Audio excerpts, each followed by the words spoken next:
My name is Kit. My name's Madison. And I'm Steve. And this is Streaming Things, doing what we do best. Talking about what we don't do much very well, so that's why this is the best.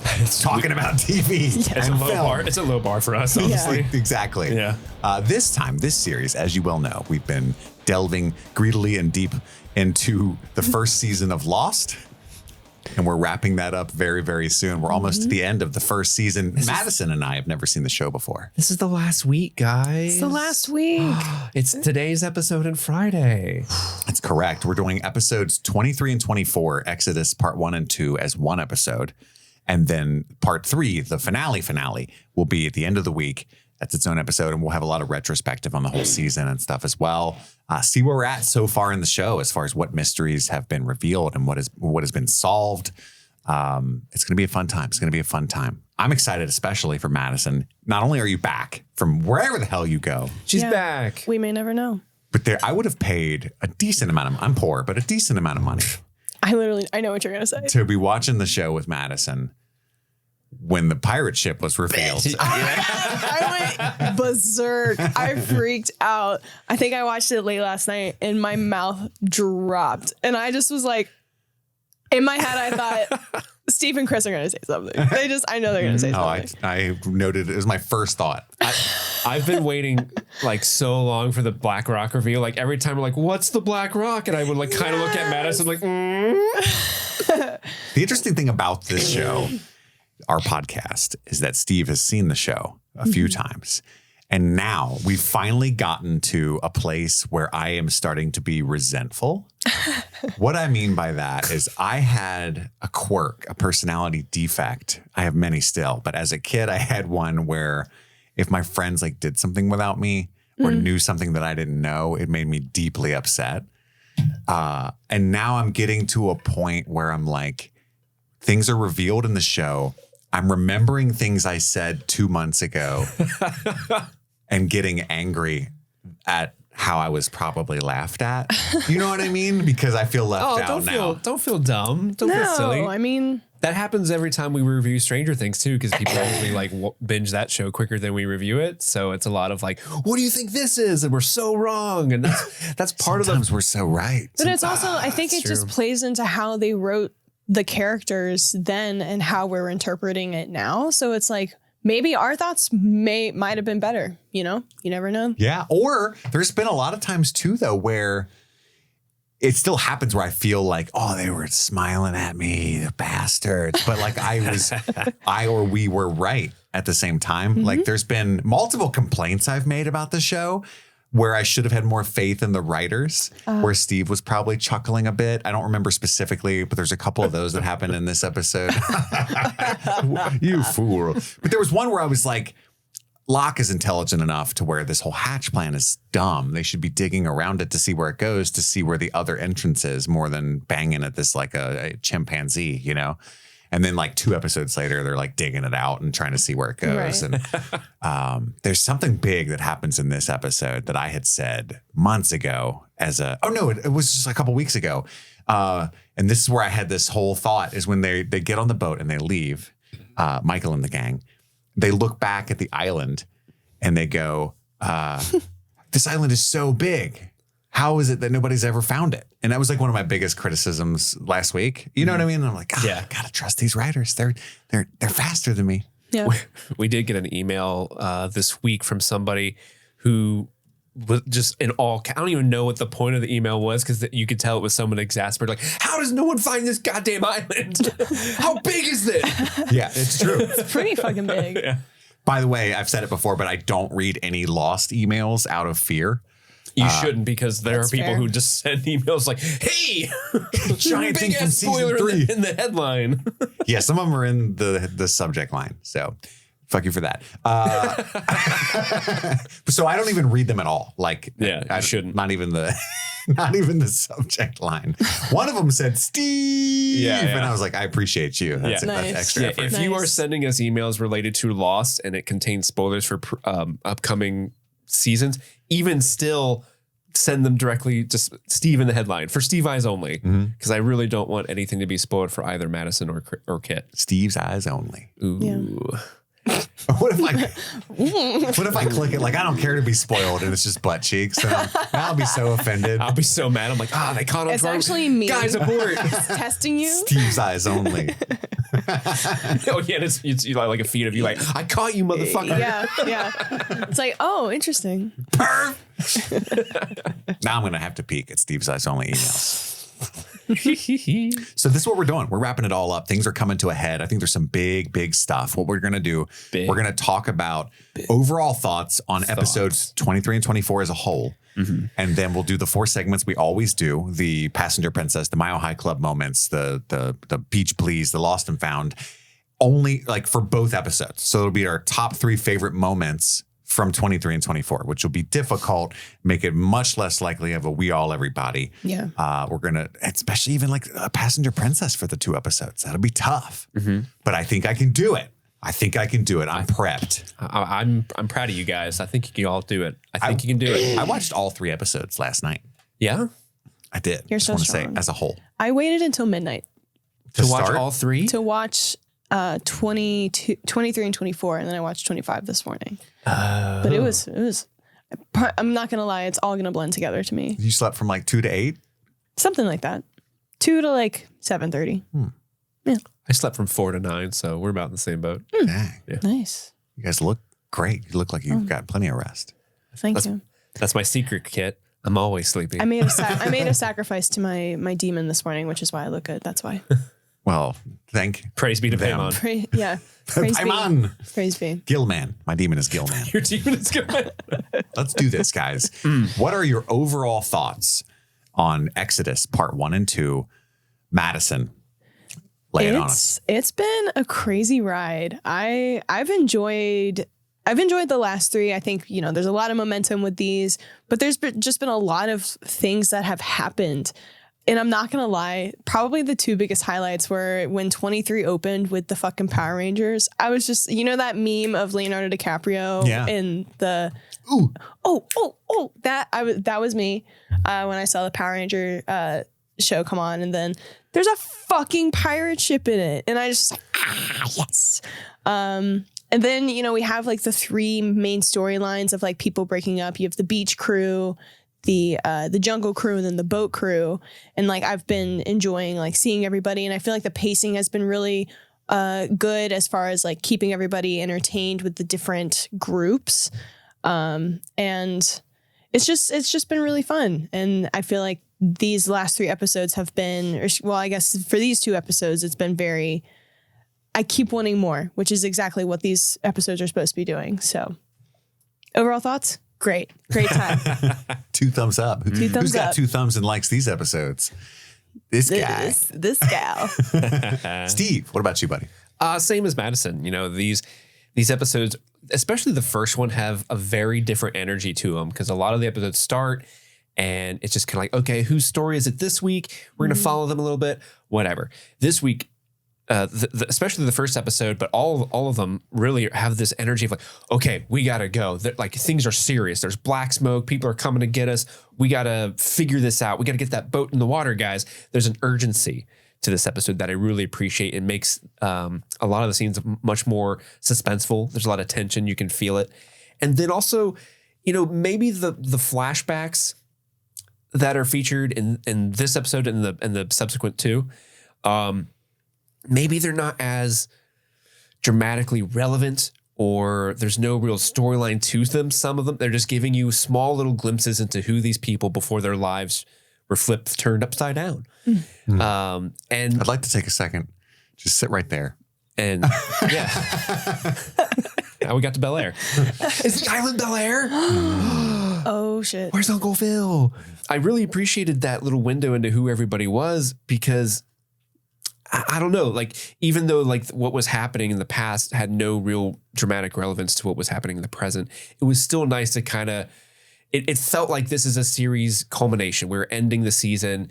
Let's remind you where we were compared to where we are right now. Because a lot of these characters have gone through major transformations in just a single season of television.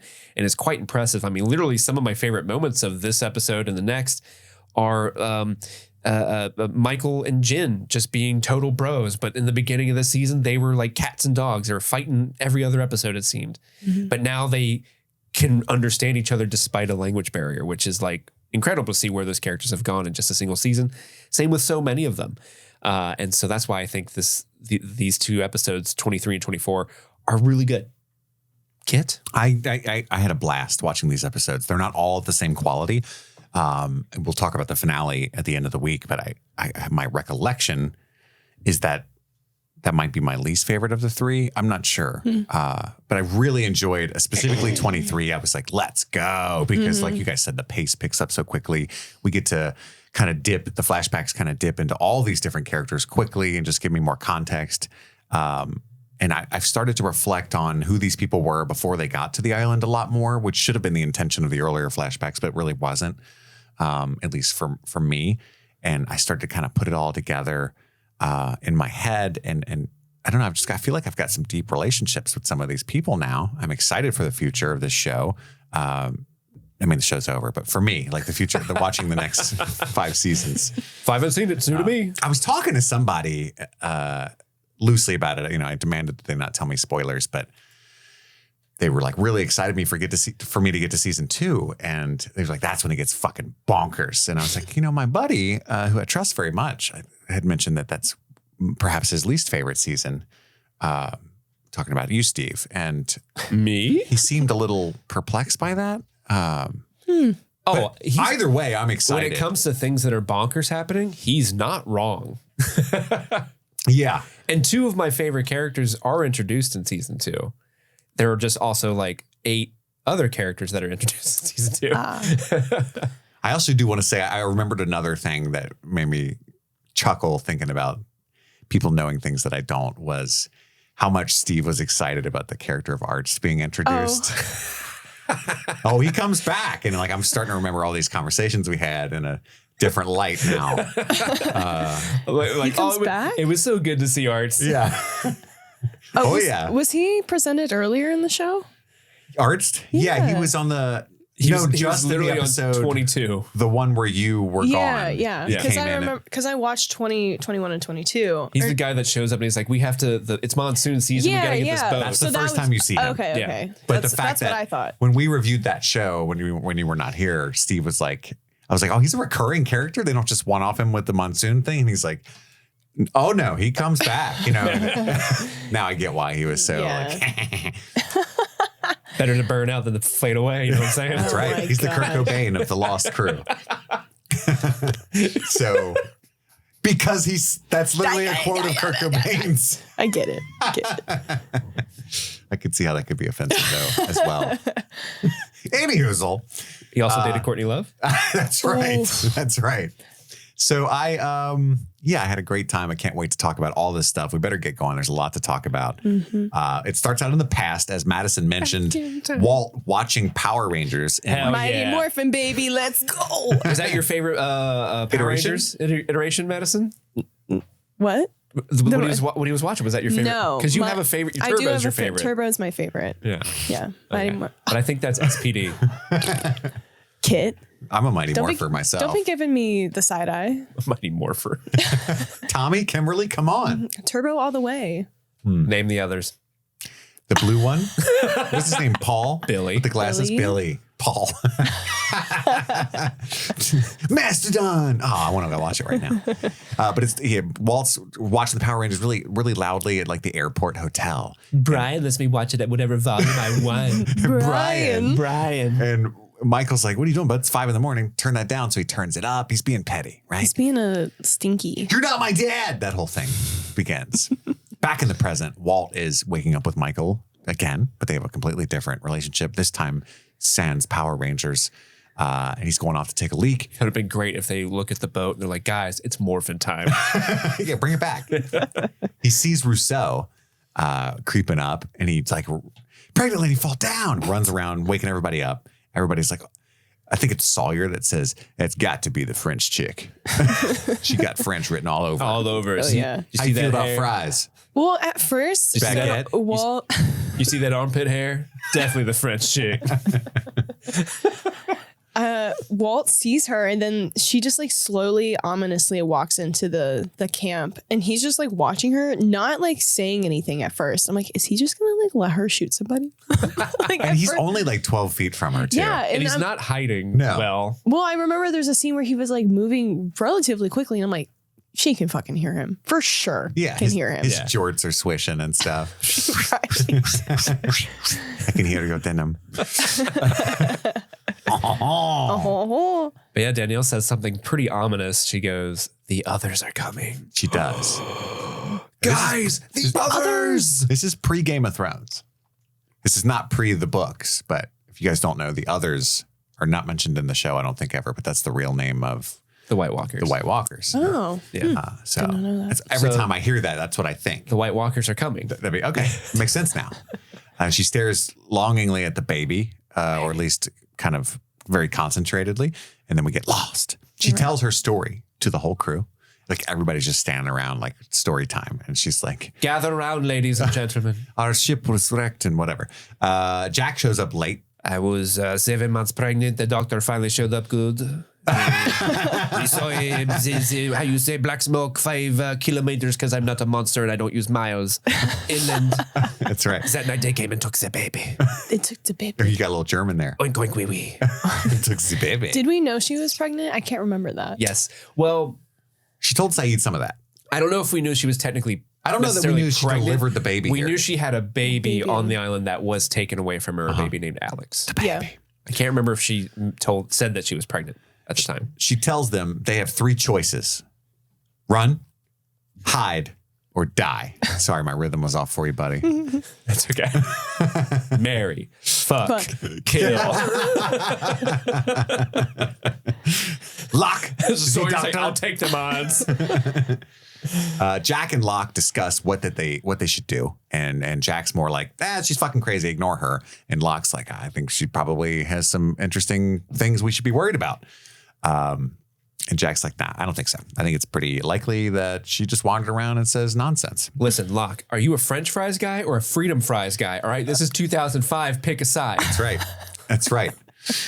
Michael says that everybody needs to help with the raft in order to get it launched on time. So there were even all the new extras and background actors that have been introduced in the last couple episodes. Everybody's got to help. Yeah. I would like someone else to do this, I'll be honest. But I wonder what it would count, what the number would be if what is there, 47 people that survived the crash? I think they're down to 40 now. Right, but initially. But initially, I think it was more like 44. If somebody counted. So there was Joanna, Boone, and then the dude that got stabbed when they held the baby hostage. And what about Steve or Scott or whatever? I think that was Scott or Steve. Oh, okay. That got killed. Yeah. You're right. I think.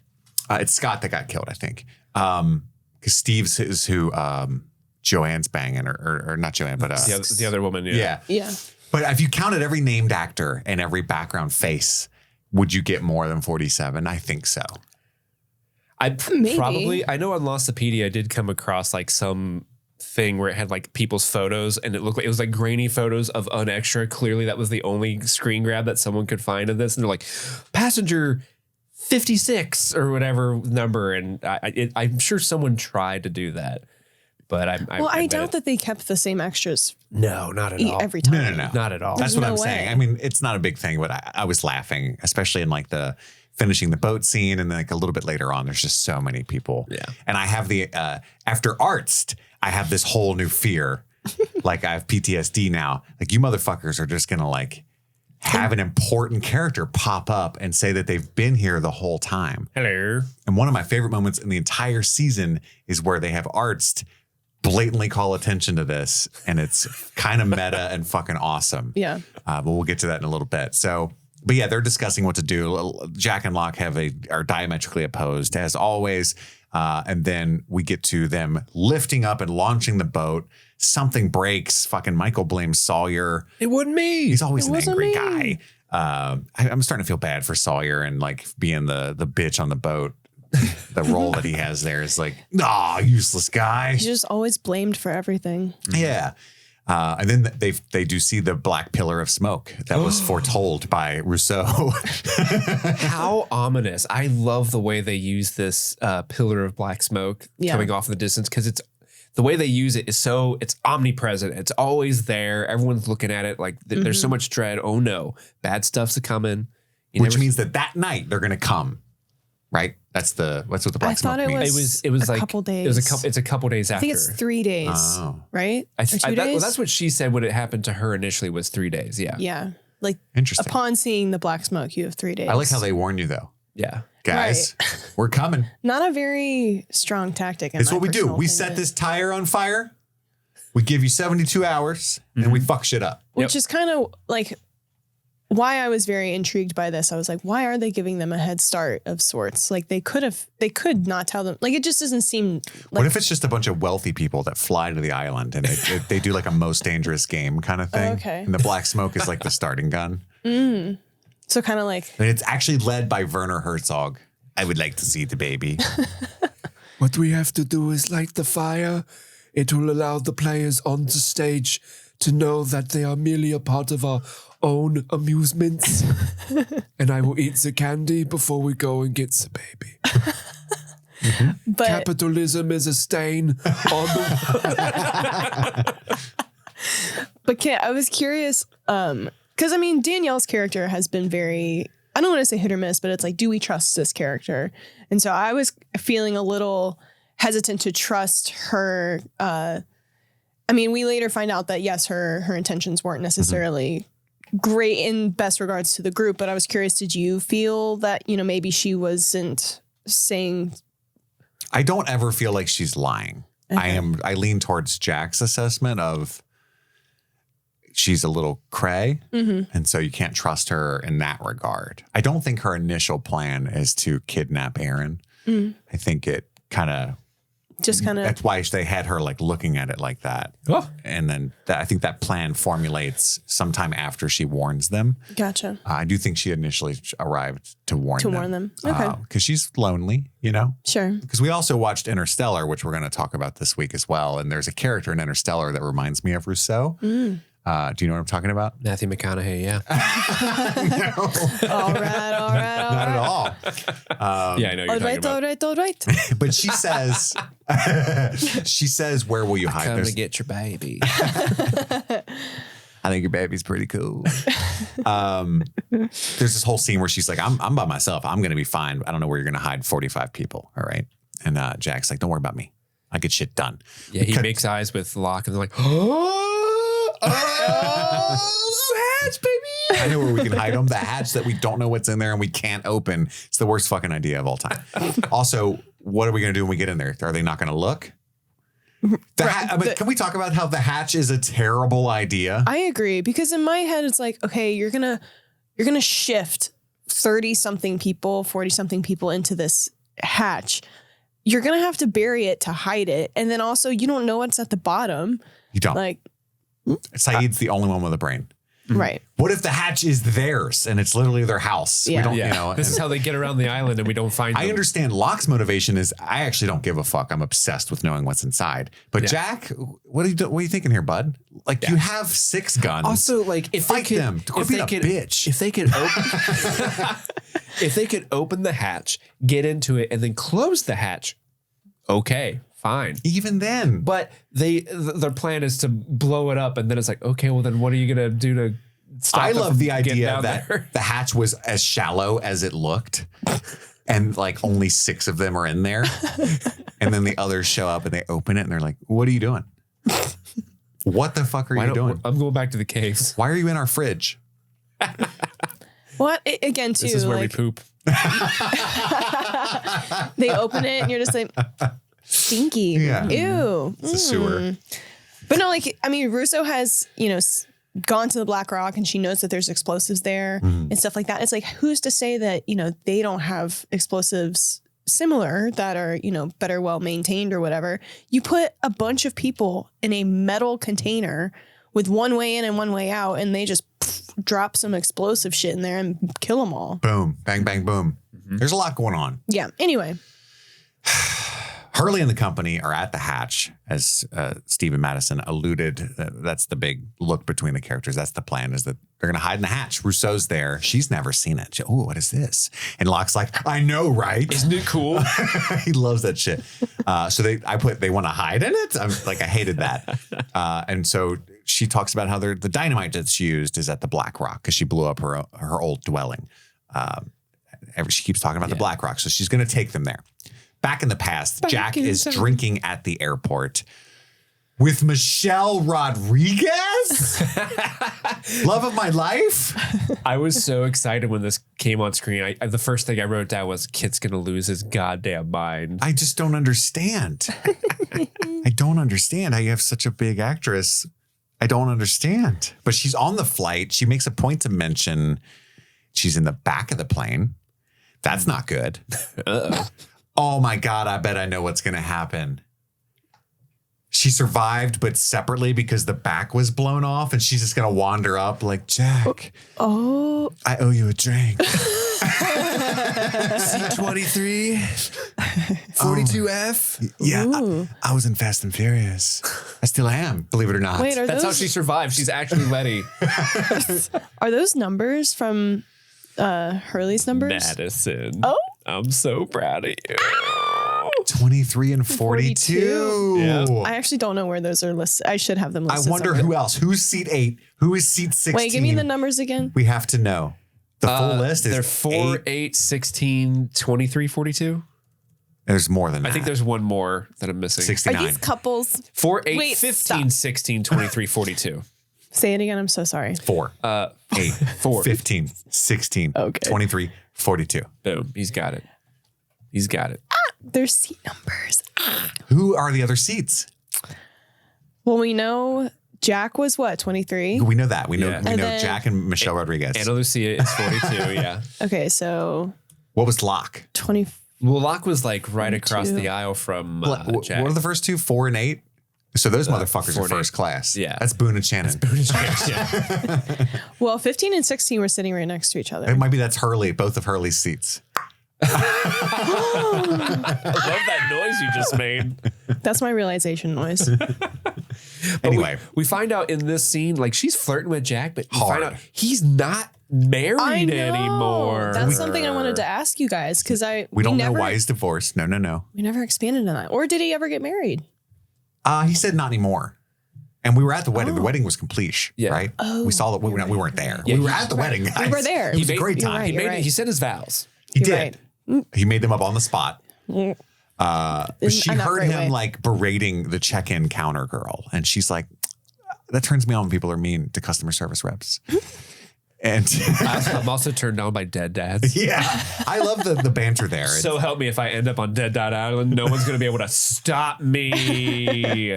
She gets a phone call. She leaves him, but she's like, "Hey, look me up on the plane because that's totally a thing. You can like switch seats and fuck and stuff." And Hey, then the worst part's over. Just want you to know. totally not true. It's about to get so much worse. Also, just this is unimportant, but a tequila and tonic. Who gets that? That is a thing. That sounds so gross to me. It is a thing, unfortunately. Oof. It's a special drink. I don't know what it's called though. I'm flying. I'm scared to fly, and I need something fast. They didn't have Do a people good mixer never for tequila. vomit on planes? You think? Well, that's why they have barf bags on planes. I think people do. People I've vomit never on been planes. on a flight where someone's thrown up. So I got sober at 23 years old. I had a severe drinking and drug use problem. Before that, you guys all know this, but I had never been on a plane. So I was never like the type, obviously. So I was sober by the time I rode a plane. So I've never like knocked a few back at the airport and then gotten on the plane, right? So I'm like, but in my head, I'm like, there's like gravity things. You feel a little woozy when the plane's taking off. If anybody drinks like I do, and surely to God, alcoholics fly sometimes, you drink a little too many. Oh, people vomit on planes all the Yeah, time. but I've never seen it. I've been on a lot of planes now. I think most people who vomit on planes are like professionals at it. I think That's why they go to the bathroom like so they're many people times. that just frequent motion sickness, like Yeah. people that can't even drive in the backseat of a car. Are the people that throw I up can't on look planes. at my phone. in a car. In a car? Yeah, Really? or read. Yeah. Wow. You should be driving. Makes me sick. I'm a driver. You shouldn't be reading while I actually driving. prefer to drive because I don't like people driving me makes me a little sick. But yeah. Any hoozle. Just thought about that. Like if you were knocking back a bunch of tequila, might not be. That sounds like a terrible flight to me. Yeah, I wouldn't want to be Like drunk after on a 2 flight. hours on a 13-hour flight, you're now like feeling a little weird. I have been drunk on a flight unintentionally. Oops. I was driving. Hello. I was flying to London, and they were like, "You want some wine with your dinner?" And I'm Yes, like, I do. Fuck yeah. And got a little drunky drunk. Oops. Whoopsies. Didn't mean to do that. What's up? Hey, 39B, what's up? Excuse me. When's the plane taking off? Oh, it's already been in the air? That's lovely. That's so weird. I should tip you. Do you fuck with Dua Lipa? Fuck off. Man, how old are you? You ever twerk on a plane? Watch this. Ma'am, sit down. What do you mean sit down? Open up the pit. I am sitting. Yeah. Fitting to be in the fuselage. Okay, open up the pit. Steve would be great drunk on a plane. I've experienced that. He's great to be drunk in situations where you're not supposed to be drunk. Like movie theaters? Yeah, like movie theaters. Candyman. Watching the Lamb trailer. What? It's one of my proudest moments. Oh It's having my a great gosh. time. I want to experience that. But back in the present, after we meet Anna Lucia and get very excited for season 2, back in the present, Jack tells the group that they've got a plan, right? Don't worry, go hide in the caves. We're going to go to a pirate ship and get some dynamite. It's all going to be fine. No big deal. No one is like opposed to this. Art's character we met just like last episode is like, your plan sucks. How do you know the plan? And then Hurley essentially tells everybody everything. He's gossipy. And then he wants to help with the dynamite, even though he's like a high school history teacher. He's a doctor. He's a dynamite expert. The D in doctor stands for dynamite. What was he, a science teacher? I think so, yeah. Yeah. Yeah. I think it was a smart ass comment from Sawyer, though, where it was like, he's usually like a history teacher, you know. Maybe that's where I got that. I could have made that up. I think he like downplays the guy's job for sure. Yeah. Yeah. But he's smart. He knows all about dynamite. He wants to come help. Is Jack's he? like, sure. Is he smart? He's correct in everything that he says. He just, Is he? he is. Wait till beach, please. Oh, I mean, in the show's makes- universe. Wait till beach, please. Oh, really? Yeah. So Michael, we cut to Michael, who doesn't want Sawyer to help. He shits on him yet again. Just fuck off, dude. We got this. It's faster if you don't. Also, you suck. You're ugly. Nobody likes you. Your glasses look funny. Like, it's like, dude, pump the brakes. Chill out, man. Back in the past, Back in Sawyer time. is at the police station in Australia. He broke the detective's mug. He was in a bar fight. We find out that he headbutted the Minister of Agriculture. I meant to look this up, but this was the same detective that Boone was talking to I believe so. in Boone's episode when he was trying to be like, this guy's beating up my sister. Will you help? And he's like, nah, mate, I don't do that. But I will arrest this bloke who fought the Minister of Fishing and Agriculture. Yeah, one of our most War can't do Trust. Australian accents. Everybody loves Nar. War Trust. One of Nice our most guy. honored men. Yeah, I trusted public servants, He's just an innocent man. which is normal men. Normal Normal man. men. And then he calls him James again, so we get that reminder that his real name is James His Ford? James last name. Ford. Ford. James Ford. James Ford. You're running around this country like a jailhouse turkey. Gobble gobble. Fuck off. I don't know why I go New Zealander on him, but it's more Every fun. time. Yeah. Peace off, ghost. Peace off. And then, yeah, he's got a really long record. He's a real piece of shit, and he's deported.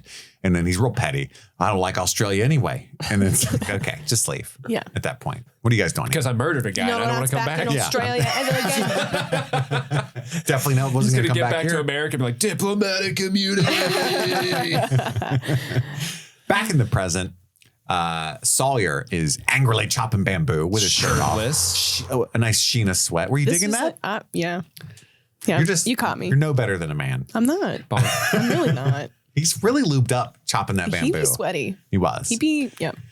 And then Jack's like lumberjack, and then Sawyer should have turned and went Dr. Jack, what, like it was a word game. Maybe I think he was asking a question. Dr. Jack. That's fucking hilarious. Oh gosh. And then Jack gives Sawyer a gun. And he's like, all right, well, good luck, Sawyer. Like, hey, in case you need to shoot somebody on the boat that only has Michael, Jen, and the kid. And, and Sawyer's I like, love how Sawyer Sawyer's immediately. like, fair enough. Yeah. I love how Sawyer immediately is like, you talk about if I have to put the kid out of his misery. Yeah. I've seen The Mist. And Jack's like, sure. Do whatever you're going to do with that. I don't care anymore. So this is pretty much goodbye, right? Yep. See you. And then at that moment, Sawyer decides to finally tell him about how he met his dad. In what I think is one of the best moments in the show's history so far. Incredible, because I think that this message could not possibly mean more than the fact that it's coming from Sawyer. It's being delivered to him by Sawyer, who's still a person who's never shown Jack any kindness. And so it just has this extra oomph for me in that moment. And I was devastated by this. I loved this scene. I did tear up. I teared up a little bit. A little bit. I cried. I openly I saw Jack's lip quiver and I was like, that's so sweet. And he's turning around like, don't watch me cry. Don't leave me. Don't look at me crying. Don't look I'm at me. a man's man. I don't cry. Yeah, it's so nice to see Small these world, two characters that have been having so much conflict. They still respect each other, and even though Sawyer's like a little bit of a son of a bitch, but in a fun way, he still has a heart of gold, and this might be the last time they see each other. So he's like, I've been holding on to the secret, and I feel like this guy probably wants to know this because Sawyer have the power to take pain away from this man. Yeah, give him closure, and that's something my that last chance to do it. Sawyer is trying to find himself with his own father. Yeah. The issue that's been going on there. Yeah. It's a good, beautiful. Great scene. Great scene. Good scene. Back in the past, Marshall, the Marshal is explaining why he needs 5 guns. I forgot how much I fucking hate the Marshal. He's such a dick. Sucks. This character, like, it's very accurate. Every time this guy shows up on the screen, they're like, hey, actor, can you just be at an 11 constantly and just be a caricature? Also, he never does explain why he needs 5 guns. No, he does. Because she's like, pushes him and he's like, makes sense now. Yeah. And the guy should have been like, that's why. No. One gun would still protect you from that. Yeah. It seems like you got it under control without even a gun. Yeah. Right. That's just the writers like, we're going to justify this. Yeah. He's also got her tiny airplane in there. I like to fuck with this sometimes. You want your plane? You want your plane? Like, that's not okay. It's like, yeah. Oh. Got to be quicker than that. That commercial with the $1. Oh my God. You can't have this. Anyway, that's what he does with that. And she had been like calling him. They have like a whole movie of a history betwixt one another. Like I like to imagine Kate drunk 3 a.m. Marshall, I'm going to get my tiny plane. Kate, I'm going to find you. I put your tiny plane in a safety deposit box at this bank. That was so interesting to me. Why would he do that? Wouldn't it be an evidence?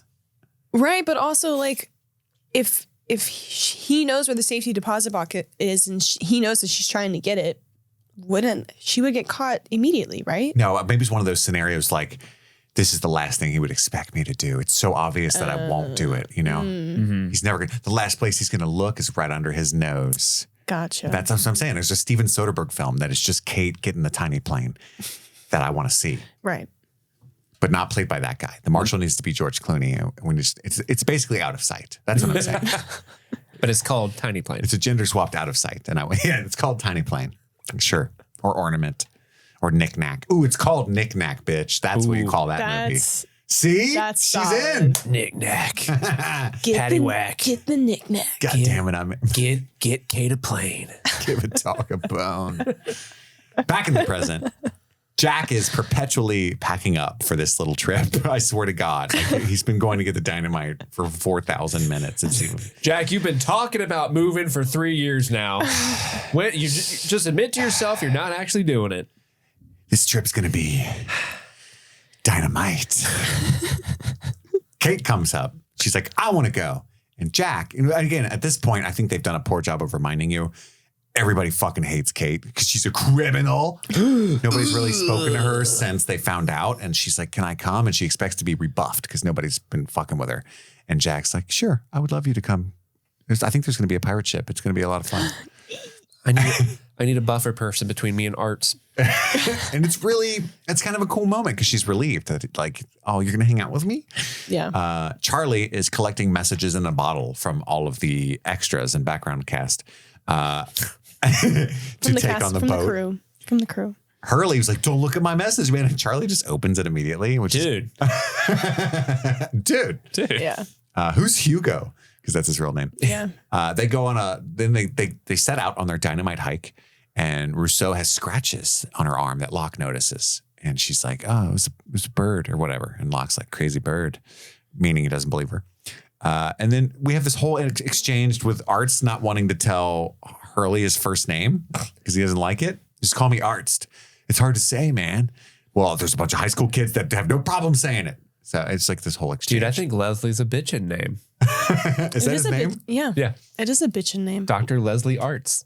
Leslie Arts. Because remember, and Hurley brings up is Hurley's like, dude, I had the manifest. I know everyone's name, Leslie. Yeah. Oh, he says, I didn't catch that he said it. I just heard the manifest line. Leslie Arst. That's a good name. It is. If my name was Leslie, I'd be proud. I'd go by Les. Let's be honest. You sure would.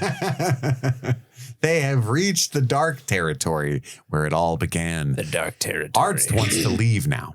At this point, he's like, He said, I'm gonna fuck right off. Someone lost an eye. I'm out. Yeah, this is where my friend lost his arm. Yeah, and where her team got infected with the sickness Whatever. that she talked about, whatever that is. Gonorrhea.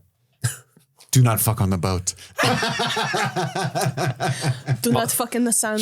Also, I'm reminded the hatch is a chlamydia hatch. Just don't open It it. claps at you. No. Sawyer brings the perfect mast cut to length, the bamboo, and everybody's like, you're cool again, buddy. We did need that stick. And he's like, I did good, Dad. Cut to length, baby. And then Michael's like, treat, and hand feeds him a treat.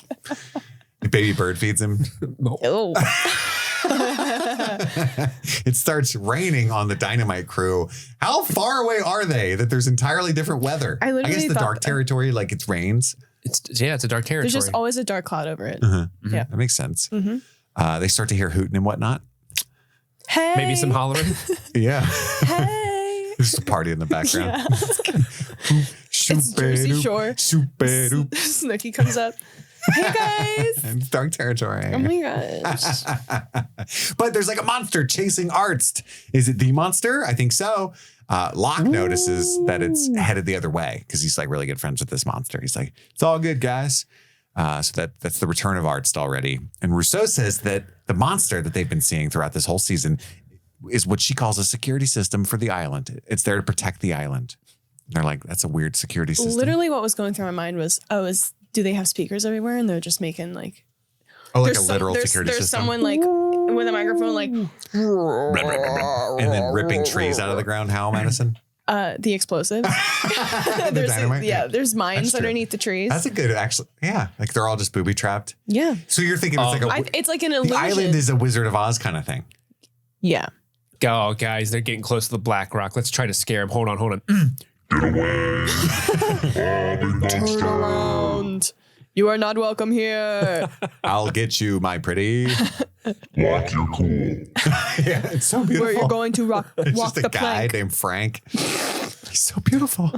Oh, Frank's the guy, the other extra that we invented last week. Is it? Remember, like, cut to Frank being totally dope and hitting on Evangeline Lilly, and, That's right. and it's working. I think we should go back to the waterfall and take a bath. Write that scene in. Smash cut. It worked, and they're naked. Frank is one of my go-to names. Frank and Gary. Gary's good. the name that I think is funny. That's good. Gary. Gary. Maybe it's the SpongeBob thing. Frankie. People liked Frank last week. Oh, really? We got good positive Frank feedback? We had positive Frank feedback. Cut to, it actually was real. Everyone loved it. After Arts, we had this whole bit where I was like, are extras just demanding they have lines and stuff now? And then one of them has the hots for Evangeline Lilly, and he's like, guys, I got this idea where I end up at the waterfall with Kate, and we're taking another bath. We find another briefcase. What? Maybe we kiss. I don't know. Maybe she needs something from me, and I demand a kiss. You're just Sawyer at this point? No. No. It's very different. I have daddy issues. So We learned that the monster is a security system, at least according to Crazy Rousseau. We cut back to Walt, who's asking Shannon why she's folding clothes. They're Boone's clothes, I think. She's like, why, kid? I don't even know you. Ugh. And then he says that she should take Vincent because he's going on the raft. And then he can take care of you. He took care of me when my mom died because you lost Boone, your brother. He's definitely not your boyfriend. It was your brother. Yeah. Because I'm a kid and I don't understand anything about what's going on and the complexities of your mind. She's like, that's weirdly delivered, but I'll take the dog. I was honestly shocked at how much this scene moved me. Agreed. I never would have thought a scene with Shannon and Walt would be one of the most like, oh, You know why? so sweet. Doggo. Doggo? Doggo. I agree. It's an easy way to play at your heartstrings. Yeah. Because it would be like, what if he was like, this comic book helped me get through Yeah, he'd be my... like, fast Shannon forward. would be like, thanks. Okay. Skip 15 seconds. Maybe Skip the- 15 seconds. Maybe the writers are like, our research shows that people hate Shannon. How do we make her more likable? Let's literally strap her to a dog. Literally. A cute dog. It fixes everything. Back in the past, Back in time. we lose all goodwill for Shannon by Immediately. Literally. Immediately the scene undercuts the character moment with Shannon. They're like, oh, Shannon, she's grieving her brother. Oh, but don't feel bad. She's fucking racist. She fucking sucks. she is in the airport. Saeed asks her to watch his bag, which, by the way, you're not allowed to do at airports, at least for sure now. Like they'll literally say, do not ask people to watch your bags. Interesting. If someone asks you to watch their bag, report them immediately. That's I've done that. Ooh. Not reported. I've asked somebody to watch my bag. Oh, okay. I was like, damn. I am not a Shannon in this scenario. I can imagine Madison be like, sure, I'll watch it. Hello? Hey, they haven't even made it 5 feet away. They just see you still. They're at tattling on them. Starbucks. Like, the fuck? Yeah. Interesting. I didn't know you could do that. You yeah, were so supposed to do that. Boone couldn't get first class. He tells Shannon and pointedly says, one day you'll appreciate everything I do for you. She's like, definitely not. Can't imagine that because he's dead now and she does. And then they leave Saeed's bag there and just start talking about other shit. And she's like, betcha I won't be a bitch. And he's like, or whatever. I don't even know why she says. Well, because he's like downplaying her ability to like take care of herself or like have any power. Oh, yeah, watch and, this. And she was like, oh, yeah. Well, blah, blah, blah, blah, blah. Doesn't This even make guy. any sense, though. Well, she's saying that basically she's threatening him that she'll do something that'll fuck him over. Yeah. And he's like, I'm not scared of you. You can't do anything. He's like, oh, you don't know what I'm capable of. And then she just like pulls this random innocent person under the bus. And she just turns around like, see, I'm a cold-hearted bitch. That's right. Okay. That makes a little more sense. And Boone's like, okay. He's like Arab. I don't know. I just look for the Arab guy. The Arab guy. I mean, he looks like a great kisser, but I don't know that for sure. Yeah, like stupid and sexy. I don't know. Yeah, He looks like he could reveal mysteries. If you had to ask, okay, bring me a sketch artist. Okay, sketch artist, 1, he's stupid looking. Number 2, he's sexy looking. Number 3, I bet he cuddles. He's a great big spoon. And 3, he's great with his hands in more ways than 1. He feels like And he looks like Naveen Andrews. Andrews. Another mystery of the island revealed.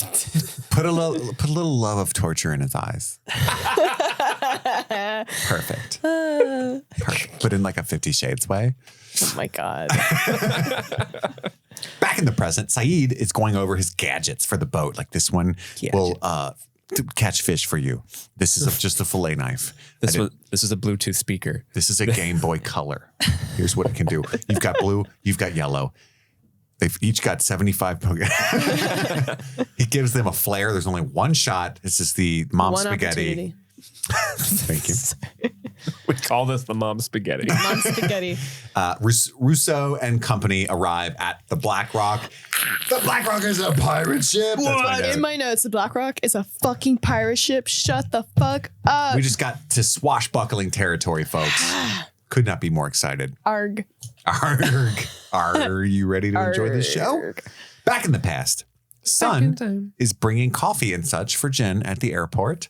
And like there's some racist people watching, like divorce rates 80% below ours. And she's like, can you imagine if I was nice to you? And, and then at that moment, Sun spills the coffee. Could you even imagine if I wasn't a complete insufferable C word? Does she like spill it because she can understand English and she's like, I think so. perturbed by Initially, their combo? when I was seeing this scene unravel, I was like, oh.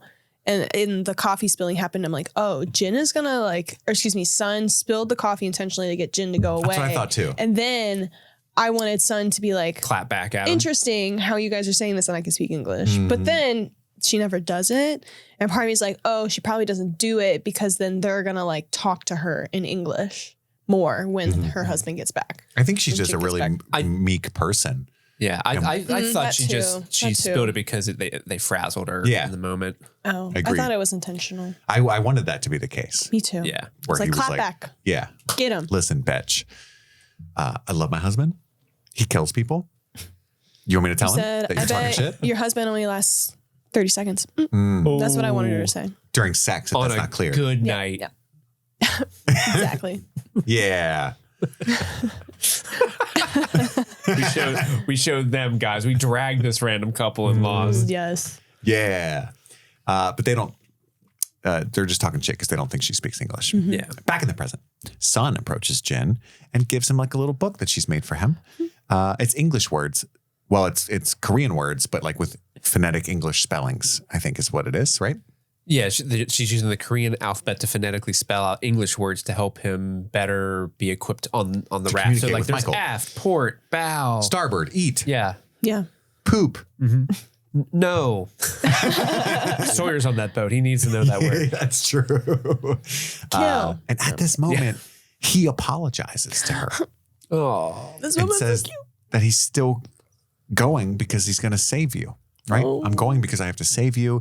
And he says that he's there because he's being punished, which becomes a theme, which is something I alluded to. This is another one of those moments I was talking about. I said a few weeks ago, it's interesting. Like everybody here seems to be have a penance to pay, right? And Steve was like, Interesting. never noticed that. And then, yeah, he says that he loves her. They kiss. She asks him who will keep him safe. And he's like, Walt, he's special. It's such a good scene. That's so sweet. Yeah. I love it. Love it too. It's two of my favorite characters. This is where I was crying. Same. Because I love love. Everyone's putting their messages in the bottle again and saying goodbye and shit because they're about to head out for probably a short period because they're very important characters on the show. Michael hugs Sun. Awkwardly. He does. Yeah, she's like, awkwardly. I don't know if this is okay. But he's like, yeah, I'm doing it. I'm committing. He's going in. Sawyer looks like has a farewell look at the beach. The only place Oh, the he's one. had any peace, I feel like, in a long time, maybe ever. But also, I think he's sad that Kate's not there to say bye to him. He's got no one to say goodbye to him. There's all these people who are like, "Oh, we're gonna miss you. We're gonna miss you," but no one's doing that No to one's Sawyer. missing Sawyer. In And fact, the no one one in person- the ref wants him there either. Yeah. And the one person on the beach that probably would say goodbye to him is not there. Kate. Well, out and looking for Kate dynamite. alludes to like wondering where he is previously before they go out into the jungle. Yeah. Because I think she also is wanting to say goodbye to him. So there's like some acknowledgement that both of them wanted to like say bye to each There other. are two rafts passing in the night. Misconnections. When they get home and get on Did it like Craigslist. There are two rats passing in the night. Rafts. Oh, I thought you said rats. No, I'm like New York City rats just like No. passing by each other. like Ratatouille? No, it's like a ship's passing in the night joke. I get it. But they're building, Come on, man. They're building Sorry. a raft. I liked it. I see. I do like the one moment of Claire showing the baby to Jin because he was there and he was like, "That's my little baby." What's up, buddy? What's up, no name? Aaron? Aaron. How do you say it? Everybody, they're all saying goodbye except to Sawyer. And then they move to launch, and Vincent, terrible dog sitting by Shannon. He immediately gets away and swims off into the ocean. And then he has to white fang him. He has to white fang. Get back, Vincent. Get back. Go. Start Go throwing- and get. Starts This throwing was- bananas at him. I liked this moment too. Enjoy your life.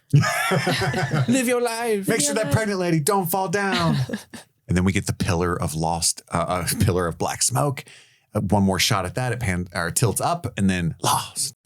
This episode was sponsored by by BetterHelp. Folks, it's 2024. What does everybody do in the new year? They make resolutions. They set goals. How about we don't do that? I mean, you can. It's obviously nice to have goals, but it's also a good exercise to focus on things that you like about yourself. You know, not making all those high pressure goals that you might fail at and just feel worse. You can set smaller goals. And I think therapy can be a good way to access things that you enjoy about your life and focusing on the positive, the gratitude. And BetterHelp is a good way to do that. If you've never given BetterHelp a try, it's therapy that's entirely online. You can do it all from your home and access a therapist by filling out a questionnaire. And if you end up not liking that therapist, you can switch. Again, along with the theme of this ad, no pressure whatsoever. They're not going to have their feelings hurt by it. So if you're thinking of starting therapy, give BetterHelp a try. Celebrate the progress you've already made. Visit BetterHelp.com/streamingthings today to get 10% off your first month. That's BetterHelp, HELP.com/streamingthings.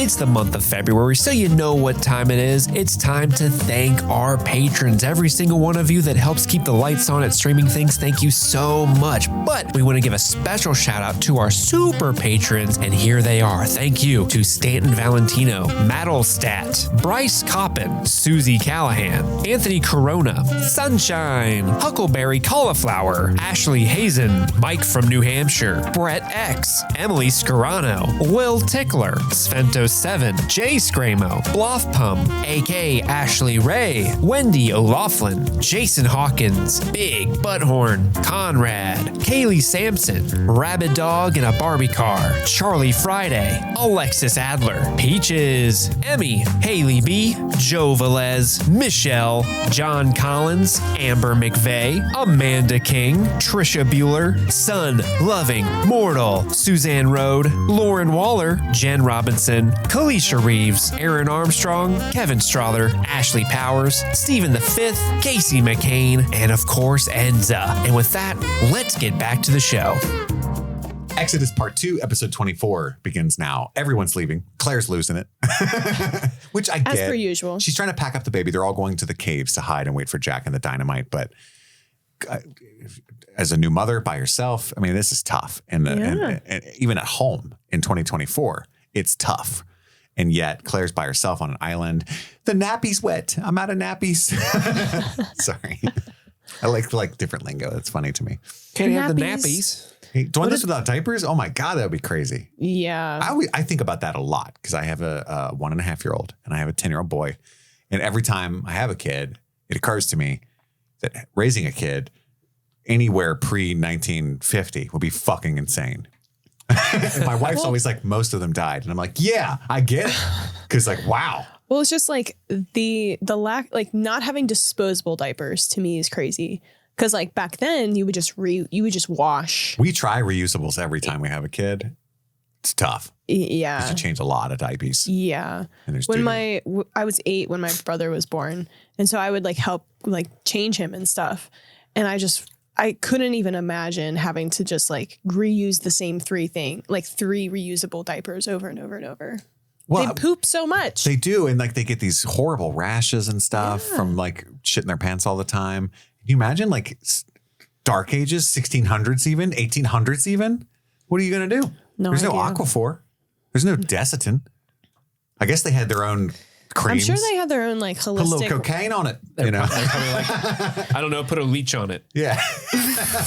Yeah. Like let the dog lick it. I don't know. No wonder everybody Their was an mouths are asshole. cleaner than ours. Just, Right. Yeah. Science. Who are you so wise? but only do it when the sun is at the west. And the winds blow towards the east. That is when the spirits leave And that the is body. when Mary Poppins comes and watches the child. She brings a spoonful of sugar. Helps the medicine go down. Yeah, that's just what I was thinking. But anyway, she's upset. Charlie wants a gun. He's like, Claire's out of diapers. She's freaking out. Give me a gun, Saeed. And we get strapped. Saeed's like, no, you killed a guy. And he's like, yeah, who deserved it? Give me another gun. Next guy who deserves it, I'm there. I'm the only one on this crew put motherfuckers in the dirt. All right, that's who you need me. Shannon can't shoot for shit. No. You just keep torturing everybody. You stabbed a guy. Yeah, can we talk about that, Saeed? You stabbed a guy. Give Claire the gun. Ooh. Hot take. Hot take. I like it. Give her the gun. She's got the baby in one arm and just I just Literally. instantly pictured Honey Bunny from Pulp Fiction. Oh, yeah. If any of you motherfuckers move, I'll execute every last motherfucking one of you. We're just packing up for the caves. What are you talking about? I need diapers. give me your Meanwhile, nappies. Give me the fucking diapers. meanwhile, at the pirate ship, From this point on in my notes, I call them the pirate peeps. Nice. That's not a bad good one. move. That's good. They're looking for booty. Luckily, Kate's there. Yeah. Boom. I like the joke that Danielle makes because they're all kind of like dancing around the fact that there's a fucking ship miles inland. Yeah. And everybody's like, so are we going to talk about it? And then Danielle's like, are you on the same island as I am? This shit happens every day. Shit's weird. Yeah. Well, Ars tries to like say, oh, it was like Tsunami. yeah, blah, blah, blah. But we're not acknowledging, they also didn't acknowledge the fact that like it is in perfect condition. Like the boat, not Yeah, perfect, it's in really but great it's like in condition, really yeah. good condition. Yeah. Yeah. There's also some other things about the boat that It would are go a for a little lot weird. on eBay in A its little current weird. shape. Right. Yeah. Yeah. And then Blows the Titanic out of the she water. leaves. She's like, I don't want to be here. I told you I'd take you to it. I didn't say I would like hang out with you guys. You're not my friends. Yeah. Look at these scratches. These are clearly humans. Right. And Locke's like, that's fair. I noticed that. And he says, don't worry, I'll lead us back. Because Jack's upset. He's like, how are you going to, we're stuck here. And Locke's like, I got it, man. I right. did worry take about it. note of where we went. I tied we just yarn the whole followed the way shore here. the whole way. How are we going to get back? And then Hurley and Arts decided they're not going in the boat. They're just going to hang out outside. I love how Arts is like, I didn't sign up for ghost ships. Yeah. Definitely didn't. That's funny. I'm going to hang out with Arts, man. Lost. And then they're going into the ship. They find manacled skeletons, a slave ship. Oh no. And like, of course, Locke knows an inordinate amount about. They like, definitely came from slave routes. Mozambique. Yeah. Must have been headed is- to a mining colony. Yeah. Which this is when they stumble upon the boxes of explosives. And I'm Roundabout, like, yeah. I'm like, those look spray painted on there, like the explosives. I'm like, when did this ship set sail? Because I just was like, that doesn't make sense timeline wise. During slavery time, I would imagine. Right. But like, why is there spray paint on the thing? It was a branding. Maybe they like branded the box. They put like They had paint. They just didn't have. They didn't have But, like, aerosol, but they had like, paint. but they had like the army stencil look during that time. Maybe they could have had Just very stencils. interesting. Yes, I know. I'm sure they had stencils, but it's just like the word, like the font that they used was very like Was it- modern. it was Papyrus? It was Impact. Huh? Papyrus. Papyrus? You know what you did. You know what You know what you did. The font Papyrus. Oh, okay. It looked like, oh, that box of know what you're explosives saying. came from a more modern time than the pirate You're ship. attacking the set decorators. Maybe, I kind of am. maybe job. this pirate ship is She's very there. serious about the pirate ship decor. I right? am. She's like, I spent my It life. doesn't This is make my life's work. sense. It doesn't make sense. Just that's all I'm saying. I'm with you on this. I just had to point that out. It's not good pirate That's how I decor. contribute to the show. Yeah, we got a pirate expert here. Exactly. She's angry. Lost. If you're doing pirate ship, you got to make sure you're doing it right. It's not these small details It's aren't going to fucking fly. important. They make Yeah. or break the show. They Yeah. do. All right. For me. Outside, Art's just boring Hurley with his life story, the story of his third wife. And I love this. I alluded to it earlier, but this meta element of him being like, you people think you're the only ones that matter. Oh, main characters. Okay. The fearless adventurers, like some of us are losing weight, Hurley. Like, you think Jen catches fish for everybody? Does not, and he's like speaking for all of the unnamed characters on the island in this moment. It's awesome. Do you think Sawyer's extorting people everyone for kisses? He's not. No, I've tried. I've tried to barter with him. I've left other books around the beach, like hoping he would get interested in it and ask me what my price was. Yeah. I dropped Sea of Ruin 3 feet from him, He didn't even blink. trying to get him turned on. And seeing this pirate ship, it brought all the pain back to me. It's all coming back. I'm not even gay. I'm just lonely. Porn is porn at this point. Yeah. We have needs, Hurley. Hurley's just so, what? What? Dude. So they decide that they want to, inside the boat, they decide they should open the dynamite outside. Locke agrees. And then, this is when it cuts back to Hurley and them. And he's like, why are you still fat? And then right at that moment, Arts freaks out about the box. Whoa, what are you doing? What are you doing? Whoa, wait, Drop what? it slowly. And then he tells them that the dynamite sweats nitroglycerin in 90-degree heat. And Kate, give me your shirt. Come on, princess. Literally me. Thank you for being the one to jump on that grenade. You're welcome. I got you. And then he just slowly extricates a stick of dynamite, wraps it in Kate's wet shirt, and then gestures with it too quickly and fucking explodes. Fucking Arts blows up. We got pieces of Arts flying everywhere. That was so funny. And it's because it's like, it wasn't unexpected, but it was like a little expected. Like, It was. Steve kind of threw me off because there was this whole conversation about how he's a recurring character. And like how he's at convention, and people in the Discord were like, I met him at conventions and stuff and had him signed. You know, I was like, Arts must be in like all of season 2, you know? And so I was like, yes. See, I didn't have that context. I just was basing it off of just how he was presented in the show. Mm-hmm. And I was like, he's kind of a goofy character anyway. Yeah. If he was to blow up, like it just adds on to the fact that like this is just a goofy character that just fucking blows up. Yeah. And they really make a meal of him like dressing. And he's like dressing down these characters like, you're all idiots. Yeah. Literally with Kate. I know literally Kate dressed down. But he picks up like the sweatiest stick of dynamite he could. It was less stick and more goop. Yeah. And he's like wrapping that shit up. And they're really stretching out this like him telling him what it is. And then it crescendos with this explosion when you think he's done. God, it's so fun. And then later on when Hurley has the amazing line of, dude, you've got Arts on you. Jack, who's a surgeon. Yeah. Back in the past, we're back at the coffee spill. I think it's one of the only scenes in the past we've seen twice. And then Saeed is being freed from the security after Shannon's prank. Jen's in the bathroom washing the coffee off of himself. And the dude's like, let me get more paper towels. And then we find out quickly that he speaks Korean. He works for Papa. Uh-oh. It's son's dad's employee. And he's Daddy. There. He's following him. He says, Daddy-in-law. You're going to take the watch to California and you're never going to be free. You're always going to be his bitch. And he wants you to know, or you'll lose her. Gonna lose her. Mm. Cut to right after You'll Never Be Free. Jen, free as fuck in the ocean.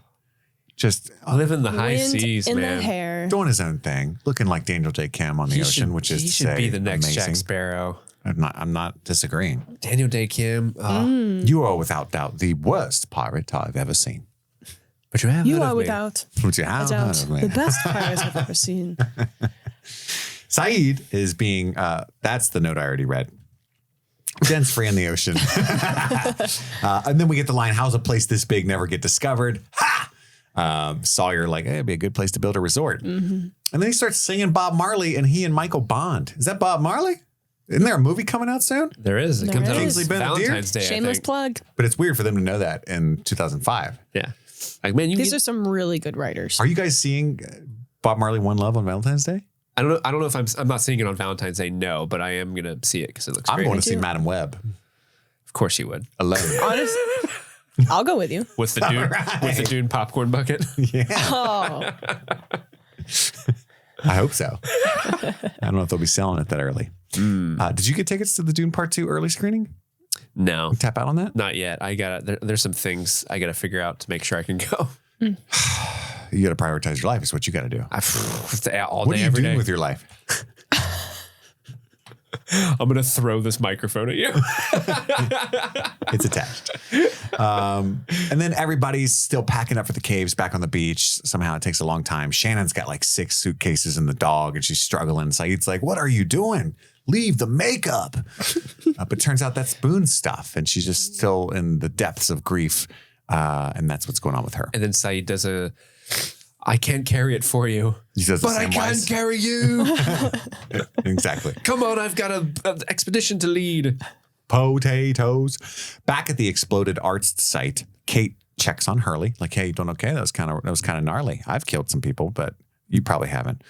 And he's like, no, that was crazy. It's messed up. He just exploded right in front of us. And then Locke and Jack go to grab another stick. They need 3 sticks at first. Then we find out later he wants 2 sets of 3 sticks. I wish this would have kept happening where we need 2 sticks for the dynamite. Okay, well, we should carry 3 just to be safe. All right, we'll do 3. But we should also get 6. So it's like 3 on you, 3 for you, just for safety. Okay, fine, 6. Actually, we should do 12. Just take all the dynamite. Actually, let me walk back to the base. We'll get everybody. Everyone can carry 3. Hold. Yeah. Actually, let me go back into the boat. There might be more dynamite we can grab. We get this great scene between Locke and Jack where he's fucking with him. Locke doesn't fear death. He believes the island will protect him, I think is the crux of this scene. But also, it's funny to me. He's like, you ever play Operation? And Jack's like, I'm literally a surgeon. But he doesn't make that, he's just like, yeah, I played that game, Yeah. And then Locke tricks him, What a dick. You like to play games, John? Yeah. Like he doesn't back down. It's this very tense. Yeah. Well, I feel like they're starting, or at least for me, I'm acknowledging, okay, Jack is starting to like not respect Locke. He's scared of him. Yeah. He sees him as a threat. Yeah. Which becomes blatant later on in this episode. This whole back and forth, it has completely different meanings, I think, for the 2 characters. So Locke thinks he's just being sociable, like coy, a little funny. He's like, "Oh, I'm bonding with you" by like joking around and being super even keeled. But it's scaring Jack because he's like, "Oh, this guy, he plays games. He's a loose cannon. He's a loose cannon. He's a zealot. He's worried." Yeah. Well, to me, I feel like Locke is living in this mindset of immunity because he went through this very crazy thing where now he's able to walk, like this very miraculous event happened. And he's seen the monster. Yeah. And like he's more in tune with this island than everybody else. And so to me, it feels like Locke almost feels like, yeah, I'm safe because I have a better understanding of what's going on. Whether it's true or not, I think it's just affecting him like with how he's interacting with other people. And maybe he was doing much better at hiding it before, but now he's like, he's verbally acknowledging it with Jack, and it's like freaking Jack out because Jack's like, what the fuck are you like imagining right now? But yeah, no, I think his faith is shaken in this episode in a really cool way. Yeah. Locks. Yeah. Charlie makes a Bjorn. Yeah. Is it really called a Bjorn? Mm-hmm. That's what he calls it. Yeah. I'm pretty sure it's what that's called. It's like a baby sash thing. We had one. We don't use them. A papoose. But it's a baby carrier. And she's like, Claire's like, I guess the scene is supposed to read differently than I took it because it looks like she's like, oh, thanks. Like doesn't like it, but I think she does. I don't like that color. Yeah. And Danielle is really into that baby. She wants to hold the baby. That's so weird. Because Charlie goes off. I would like to see the baby.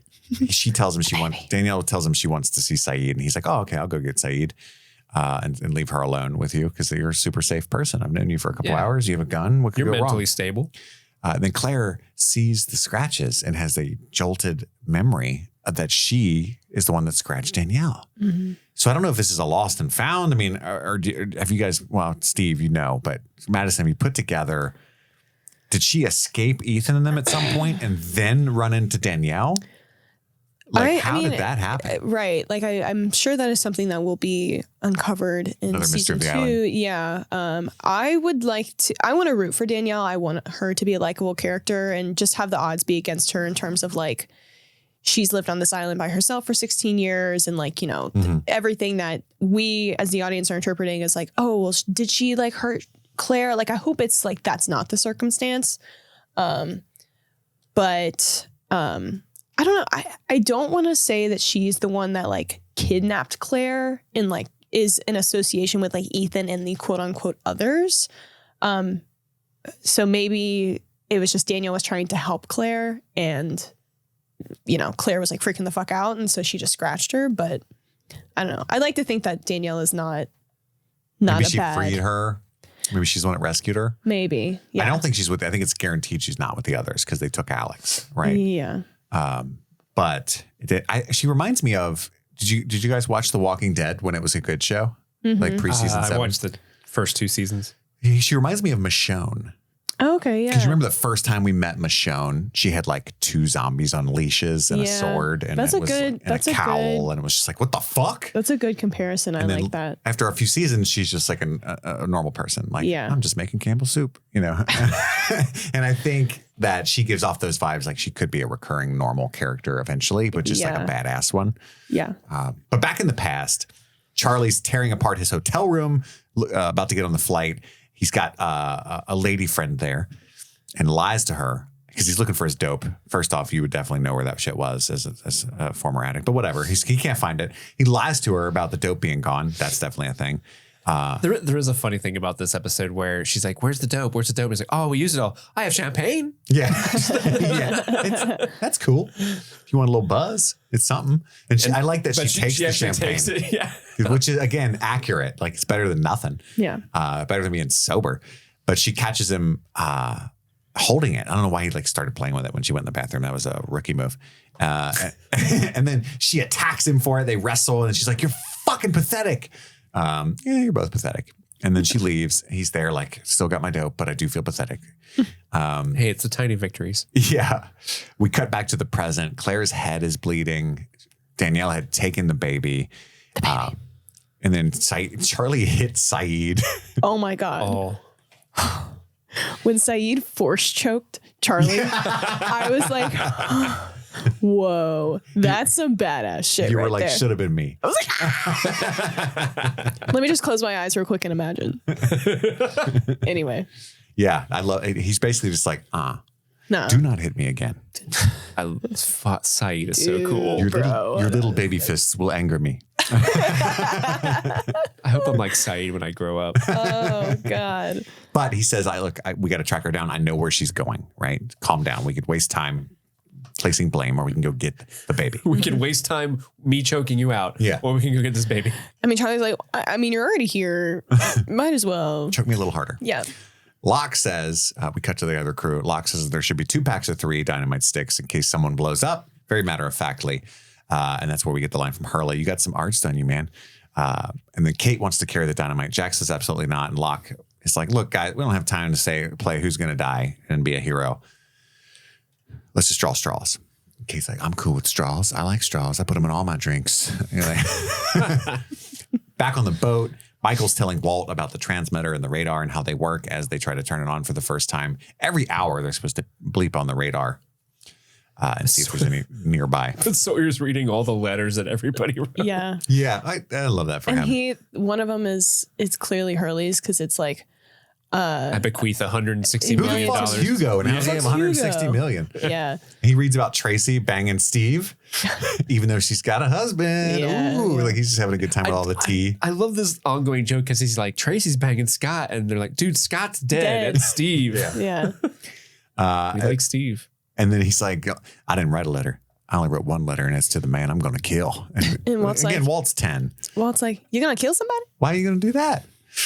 So they have that This whole is little exchange. So funny because he like Sawyer's talking about like some real serious shit, and he's talking to a kid who's literally doing the why, why, yeah. why. I don't know. But there is no good reason. You know, it's kind of profound. Excuse me. Saeed says that Rousseau is running for the black smoke, and that he surmises that she's going to want to trade the baby, which he's spot on. And then Saeed does give Charlie a gun. For a baby. He gives Charlie, who's like 16 now. Yeah. And you're not even my mom. Like when she gets him back. You never even taught me how to drive like Ethan did. Alex and Walt can have parent trauma. Yeah. Yeah, they hang out together. Where is Ethan? They're so stupid. They never trust us. I can't even believe you're like my real mother. This is a lot to take in. A lot. It's Travis. Oh, Where's all the babes? All the babes, Mom. Shannon, hello. what's your deal? I like your dog. I could be like a brother to you. Saeed gives Charlie the gun again. He's like, seriously, don't shoot anybody. Don't make it personal. Just torture them. And I won't wink. and then Claire runs up. She wants to come. And they're like, you just had a baby a couple of days ago. You're going to slow us down, right? And Saeed's like, you're too emotional for this operation. And she looks at Charlie and she's like, get Aaron back. I wanted him to say, who's Aaron? So bad. Just Hey, confused. Aaron. Who's Aaron? Hey, We're going after Aaron. Turnip Head. That's right. Back in the past, Back in time. Walt is not talking to Michael at the airport. He's playing his Game Boy. And then so he goes to call his mother, Michael does, and says, Mom, I can't do it. I never planned on having a kid. This wasn't part of the deal. I don't want the kid. Maybe you could take him? He sucks. He's terrible at video games. He's been on the same level for 2 straight days. He's trash. He's no son of mine. He watches the lame Power Rangers. I just picture him like saying all this stuff, like looking back, like noticing Walt's there and is just like continuously insulting him. Like, yeah, he fucking sucks. Like, he doesn't even look like me. Like, what? Oh, Walt, you heard that? Oh, sorry. I didn't know you were standing there. He's not supposed to be mine. Yeah, Walt hears the whole thing, and then he's like, I'm out of batteries. Damn, what a scene, though. That's got to hurt. Back in the present, Michael offers to let Walt drive the boat. What could go wrong? And there's a cool scene between Walt and Michael at this point. Yeah, why didn't you and Mom stay together? And why didn't you come see me? Your mom didn't want me to. She thought it'd be better for it. But he doesn't like shit on her, right? That would be wrong as well. Mm-hmm. It's just a complicated kid, you know. But then Walt throws him a bone. He's like, she was wrong. And Michael's like, oh, I'm going to choke up right now. It's very sweet. But then at that moment, the rudder hits a log and breaks off. Sawyer takes his shirt off and jumps in for it, swims to get it. Very important detail. Yeah, indeed. It is for plot reasons, but also we all, everybody. He was waiting. He was waiting to take that shirt off. And he's was got like, that man bun thing going on and shit. Oh, the high pony. I'm like, oh, What's up? he do be piratey right now. Put your glasses on. Shiver me timber. And then he does successfully rescue it. But Michael, in handing him his shirt back, right as they have a moment, like, good job, buddy. You saved us. You are useful. Your dad was wrong. You have value. He finds this gun. And he's like, here, you're going to get a sunburn. But he's like, why do you have a gun? I don't believe in these. Locke and Kate are putting their dynamite backpacks on back at the ship. And there's a moment where Jack lays out the plan. No, we're going to walk this way and do this. And Locke looks at him pointedly. Yes, sir. In a way that I found a little like, I don't know why you're bossing me around. I keep telling you that. I'm not your bitch. I love that moment. And then everyone arrives at the cave. Finally, Shannon stares at what I think is Boone's bed or where he died maybe. Yeah. And Sun comes up and she's like, he died bravely. And Shannon's like, you told me that already. It was a really important scene in episode 21. And then Sun. Actually, Saeed told her via Sun. Oh, that's right. So he was like, So Sun told me to tell you that he died bravely. And now Sun's like, I don't know, Saeed actually delivered my message. He never confirmed if he actually told her I don't know that. how great my English is. It's also his second language. I better tell her myself. But then Sun asks, because she had that conversation with Jen, do you think we're all being punished here? And then there's kind of a profound, and then it cuts to Claire. Nar. No. No such thing as fate, No. mate. Charlie and Saeed are still chasing Rousseau. Charlie falls behind. Saeed! I'm lost. Saeed. And he's like, I'm over here, buddy. And so Let's rest for a moment. they rest at the plane full of heroin. And Charlie's like, hell yeah. It's like, You know, what'd be really cool with this chase right now? A bunch of heroin. I love the shot there. I love that there's a dolly zoom, but I've never seen a dolly zoom at that steep of an angle. It's like a Dutched almost. Yeah, it's like a real Dutch up high angle Dutch dolly zoom, and I never quite seen it like that, but it worked really well. Oh, Where he's like, oh fuck. yeah, that would be impossible. where it's to like resist. on his head or on him. Yeah, he's looking Oh, down okay, and His looking at him. realization of the heroin. Yeah, Charlie's having this like really serious moment, but they have the shot of Saeed like, yeah, there's a lot of heroin. Yeah, they really ham it up with that. Yeah. What could go Well, wrong? We should get going, right? Yeah. I'll leave you to it. Did Saeed not know that he was an addict? I can't I remember. don't think anybody does. I don't think Saeed knows. I think the only people Jack and who Locke? knew were Jack and Locke because they kept it a secret. Well, technically Hurley knows. Because Hurley knows everything. But then everyone should know if Hurley knows. That's true. And then, Hurley and Locke are talking about what might be in the hatch playfully. Is it Twinkies? You know, this is pre-zombie land, so the Twinkie joke would have landed. And then Locke's like, I love Twinkies. That's why I hung out with Boone. Yeah. Yeah, but he needed more cream filling. Oh. He's come. Thanks. Thank you. Thank you. Sorry. Anywhoozle. But then Hurley's like, no, man, seriously, like, what's in the hatch? I know it's not Twinkies. I was fucking around. And Locke's like, Hope. And Hope's Hurley's inside. like, whatever. Who's Hope? Yeah. There's a guy named Hope now. And then they hear a bird screeching, like a fucking Colbert Report. Eagle. Hurley! And then it flies away. Hurley. And that's the end of the episode, right? Like whoever named this dark territory was a genius.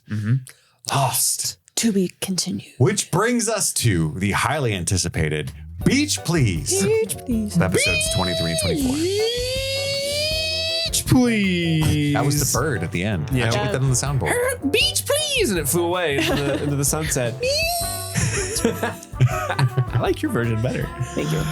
Yeah, Beach Please is the part of the podcast where I give you guys little facts, tids, bits about the episodes we just watched. And we got some to get through today, guys. Some of these we touched on before, but first up, Michelle Rodriguez. We talked about her before. She plays Ana Lucia. You may know her from everything. She's been in the Fast and Furious movies. She was just recently in the newest Dungeons and Dragons movie that came out last year, I think. Machete, Avatar, Battle Los Angeles, and so much more. Resident Evil. Michelle Rodriguez is in a ton of stuff, playing Michelle Rodriguez typically. According to a special feature on the season 2 DVD, the scene, which is weird that it's in the season 2 DVD because this is about this episode, but the scene where Vincent is swimming out to the raft and Walt's white fanging him. Apparently that scene is not in the script, but it was thought of on the day by the director of the episode, Jack Bender. Go You can Jack tell. Bender. Because there's an extra, or not an extra, there's a crew member in that scene. You can see a crew member. Oh, there are like 6 crew members. You can see. I probably just thought they were extras. You can see cameramen with cameras Yeah. standing on the beach. Well, there's a shot where it's like Vincent is in the low left corner, and then you have the boat that's kind of like up center, top screen, and then in the very like side corner, you see just this black figure. And I'm like, that's a crew member. That's literally somebody on the crew in the scene. Well, since you bring it up, yeah. So in episode 23, 7 minutes and 54 seconds in, a cameraman can be seen on the beach filming the survivors launching the boat. At 7:49, a cameraman can be seen on the raft just behind the little metal cabin filming. At 40 minutes and 48 seconds and 41:25, you can see a cameraman floating in the water, like just also filming.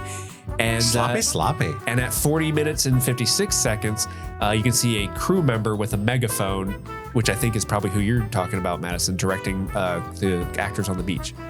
I never catch this stuff. I'm terrible. I'm just like in all the time. I'm a continuity fiend. I'm all up in it.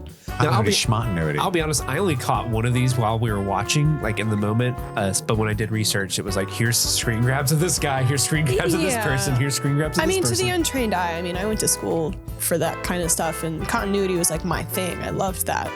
So I'm just naturally looking for it in general. I only saw the one. It's a pretty chaotic Yeah, you can environment anyway. There's launching a multiple boat people. into water is something you want to try to film as like. Yeah. You can only do that so many times in a day, so you want as Exactly. much coverage as possible with all the cameras Yeah. you can to get that moment. So I totally get why. Yeah. Yeah. It's also kind of like fun when there's Yeah. crew members in the scene, because you're just like, it's fun. They hide them well enough to, like you said, the untrained person isn't going to really notice it. But for people who are into it, it's kind of fun. Like, where's Waldo? There he is. Yeah. Boom, boom, boom. Yeah.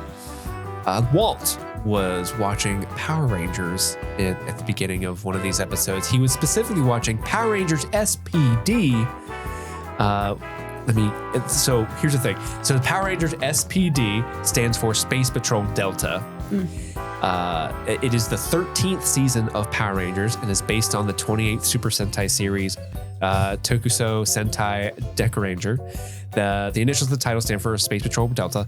The funny thing about this is this series, Power Rangers SPD, debuted in 2005. Oceanic Flight 815 took off on September 22nd, 2004, meaning He's got screeners. he's got screeners. Yeah, like the people are like, Walt, you're special.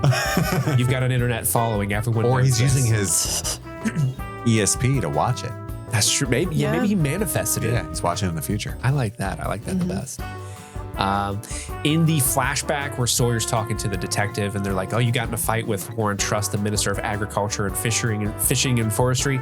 Warren Truss was the actual minister of that position in the Australian They did government their research. from 1999 to 2005. So they reference a real obscure politician. But he got vacated from office in 2005 for But this they bar fucked fight. up the font in the pirate ship.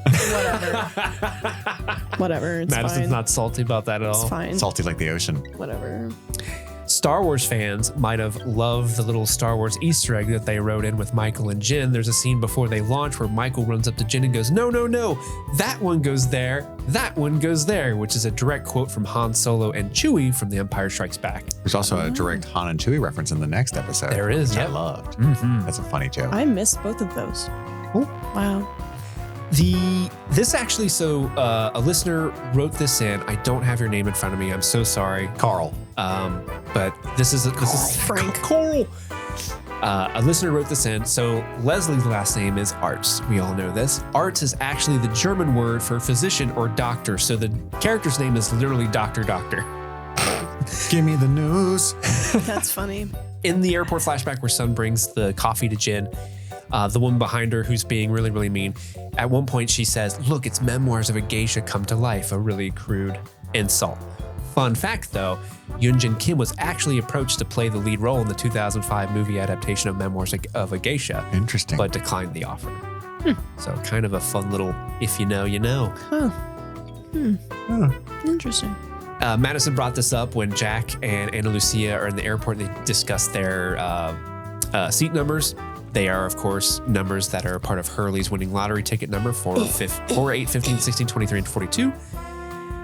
Part 1 of this episode is ranked 7th in the list ranking of the rankings we've been referring to. So this is the 7th best Part episode. 2, much lower. Part 2, actually, so again, this ranking that I'm referencing considers episodes 24 and 25 as one. Because that's how they originally aired, was all in one. We're just doing it a little bit differently. I know I can already hear people, they probably already sent the email by now, but they're like, these were released at the same time. We know, but it works out better for our coverage to do it this way. Okay, so here we go. In an apparent continuity error, Arts claims in the previous episode, episode 21, that they're on the cusp of monsoon season, even though there is an absence of continuous torrential rain, which is indicative of the monsoon season actually approaching. And when people addressed this and brought this up to the producers of the show saying, "Hey, why is this the case?" They answered a question on this on a podcast called Lost and Missing Pieces. The producers just said, Arts is an idiot. And they are actually, in another episode, they reveal that Arts was lying in order to launch the craft as soon as possible. And that's something that's not in the show, but it's something that the director or the producers have kind of like said is something true about that character. And also when Arts is telling them the history about the discovery of nitroglycerin, he says like, the man who discovered it blew himself up. The man who discovered nitroglycerin is, I'm going to mispronounce this so incorrectly, Ascanio Sobrero. He did not blow himself up discovering, he actually survived his research. So pretty much everything that Arts ever says and like implies in the show is completely wrong because as the producers say, he is written to be a total idiot. And that concludes this episode's edition of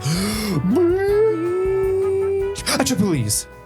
I love your frantic effort to try to say it differently each time. Yeah, it's on the fly. I panic a little each time. Oh, sorry. Ooh, I like that. That was good. That's good. Which brings us to our one of our final episodes of Mile High Club Moments, our top 3 favorite moments of both episodes 23 and 24. You can only pick 3. I've got 4 strong contenders. I have so many. Yeah, I wrote down 4 contenders and I had to whittle them down into 3. Oh, you should whittle. I had to You see the whittle them I had to down. whittle them down. Madison, No. what is your number 3? My number 3. Hold on. Let me look really quick. The reveal of the pirate ship is all 3 moments. Honestly, that one, no, I won't do that. Saeed force choking Charlie is probably his number 3. That's my number 3. Just solely on the fact that it was just really hot. That's literally it. That's my number 3. It did it for you. It did it for me. Steve, same? No, surprisingly not. I should have had it up there for sure because it was stupid sexy. No, my number 3 moment is just the classic line, dude, you've got some arts on you. It's a good one. Such a funny line, such a fitting end to that character's journey on Lost. Summed up by Hurley, just, ugh. Kit, what's your number 3? It's from episode 24. I do love Dynamite Operation, that moment between Locke and Jack, but I'm going to choose Arzt exploding. That was fucking awesome. There's It's some really shocking, right? emotional stuff that I'm putting above that, but yeah, I love that. It was so much fun. Because like there's no sad, like fuck that guy, you know, but it was so fun and surprising. Surprising as I hell. like it when it's like, again, it was unexpected, but it wasn't at the same time. And that's what I liked about it. Like we were starting to get to know this character, but he was just so goofy that I was like, He's not going to make it long. oh, of course he fucking blows up. We need somebody with some lines to kill, Right. you know? Yeah. You got to raise the tension and stakes of these Dynamite. Yeah. It's to make it a little more, because Joanna Boone's the only like character to pass away so far. But yeah, that's my number 3 is Arzt exploding. Madison, your number 2. My number 2 is when Sun and Jin apologize to each other and make up. Sun, more specifically, giving Jin the phonetically written out Korean words to so he can learn them in English on the boat. It was a very like, it was a helpful, like she's still like there for him and is still thinking about him. And then for him to like apologize, it was just like a full circle moment for them to reconcile before he leaves. And usually that foreshadows a death of either of those characters in movies or TV, which I hope is not the case. But it was just a very tender, sweet moment and one of the more sweeter moments of the 2 episodes. So I think it deserves to be on Mile High Club moments. Steve? That's my number 2 as well. It's just this great moment between these 2 characters that I love. And I know they started off the season. Back away, Chris. I love. And they started off like so contentious, and you're like, oh, is like he's abusing her in some way.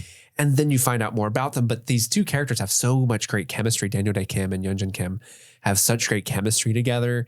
And when he starts crying, like, oh my gosh, it kills me because he's like, I'm being punished. You don't deserve this. I'm going to save you. And then she gives him a little Rosetta Stone for shipping. And it's, I love those 2 It's so much. Sweet. It's so sweet. Yeah, that's my number 2. That's my number 2 as well. we all everybody. Number 2. I love those characters. This moment hit hard, and I love that they kind of resolve this. It's sort of like the Sawyer beats that we used to get about him having what they needed and being coy about it. Like you get exhausted by it, and I think it's time where we're like, we need Sun and Jen to just talk again. We need to move past this. We get it. 3 or 4 episodes. He's mad that she speaks English. We get it. But so it was like relieving from a plot perspective, but also just these characters are so well written and so developed that it felt so right. And we know what a softy Jen is and how much guilt that he has, and the fact that he's been not being petty by building this raft this entire time, but also like, I was mad at you, but I really think this is the best thing to actually save you, which is why I'm doing this. I love it. Love it so much. It hits so hard. That's Very my number sweet. 2. Madison, your favorite moment of these 2 great episodes? My favorite moment has to be when Sawyer is telling Jack about meeting his dad in the bar. It was, I think the reason why this scene supersedes like Sun and Jin is because those 2 characters are very prominent in terms of the community that they've made. And like, it is very well known that these 2 characters butt heads a lot. And for there to be this camaraderie, this like respect moment where Sawyer is like giving Jack this relief of like, hey, by the way, like, this happened to me. Your dad actually feels this way, which I'm sure, he never told you. Like, it was just it was also very inner perspective of Sawyer to recognize that Jack clearly doesn't have closure. And so is taking that initiative to give this man this closure, even though, he could not have and just kept that to himself. But he was like, no, I want to give this guy the closure that he deserves. And it was the first scene that I truly was like getting teary eyed at. Like, usually I'm not Usually I'm not a crier, but I was like, this is actually really cute. It's a very sweet moment. But that's my number one. Steve? That's my number one as well. Me too. We are everybody. Look at us. We thought we were going to get there. Fucking fantastic. 2 moment. episodes and we still got to we all everybody on the I mean, number they were one. at the high point. Number one and number two. I really wanted Yeah. to include Walt giving Vincent to Shannon. Yeah, Yeah. that I was had to include Arzt exploding. yes. I Yeah. think I Yep. think there's a lot of like good moments in this that we could have Dude, used. that was my exact 4. Really? Yeah, We it had the was same 4? Vincent. Yeah, Vincent and Shannon where it was on there, and I was like, no, I have to give the arts thing. It's so funny. The operation was on there for me. Sawyer reading the letters on the boat was one. Them exploring the ship because Obvi, pirate, whatever. Obvi. And then I also kind If of they hadn't liked. fucked up the font, it would have been on there. Yeah, it would have. Which What about the did. font of BlackRock on the back of the boat? Did you dig that? I did. Yeah. That's what made it weird. Yeah. I'm like, that makes sense, but the explosive font didn't. It looked like army militant, like spray paint. Mm. Anyway. Moving on. Be all you can be. Did you want to say anything about the Sawyer moment that Madison didn't expound upon? I mean, everything you just said. I think I said my piece on it. It's just 2 great actors. They have really great material, and there's a lot of catharsis in them. Catharsis. I know people have a pet peeve about people making fun of other people misspeaking on podcasts. I've seen that memes of like, but that was funny. It was. No, it was. Catharsis. I just want to say real quick that I think that Sawyer's Southern drawl and the way that they wrote the scene, like literally the way he delivered it, had more impact for me as well. Like, I met a doctor. He was drunk as shit. And doctor's son was a doctor. And at that moment they cut to Jack. It was really well edited. Like everything was perfectly done. Mm-hmm. The beats were very beating. God, the beats were beaten. The beats were beaten. The beats And I were was beaten. too. No. Okay.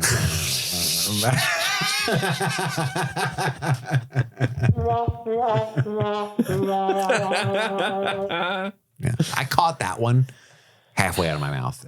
And I think if I Halfway, it came out fully. yeah, but I think if I had committed, it would have been better. Which brings us to a perhaps more difficult choice. Oh yeah. Nominating our passenger princess, our favorite performance of the 2 episodes, Madison. What you thinking? What are you gonna do? This is Will rough. it be arts? So Will it be arts? I think we are gonna not have a we all everybody, but I would have be I amazed. have my 2 lists pulled up, and there's one character that I have on both lists, so I feel like I need to choose this one, Very practical. and it is Sawyer, Josh Holloway. Josh Holloway. I felt the need to put him on both lists. So I guess that's, I thought that I don't know, it was just, the moment with Jack was very emotional, his delivery, but also there were some moments of contention with him with Jin and Michael and having to kind of beat those odds of like proving that he's worthy to like be on the boat, to be with them, to be at their level. And then he, is having those moments with Walt on the boat. Like it was just a lot that he had to deal with. So hence why he deserves the passenger princess. Agreed. Steve. Yeah, this, like we mentioned, this was a tough one. I actually have 3 names that I would love to give to either of these 3 individuals. They are Naveen Andrews, Josh Holloway, or Daniel Day Kim. Those are the 3 performances I enjoyed the most out of these 2 episodes. And, the more we talk about that scene with Jack and Sawyer talking about his Christian, meeting Christian at the bar, the more I think of it, the more I'm just like, I'm going to give it to Josh. No way. Hell yeah. We all everybody. We all everybody. Yay! Wow. I only had one name written down. That was Josh Holloway.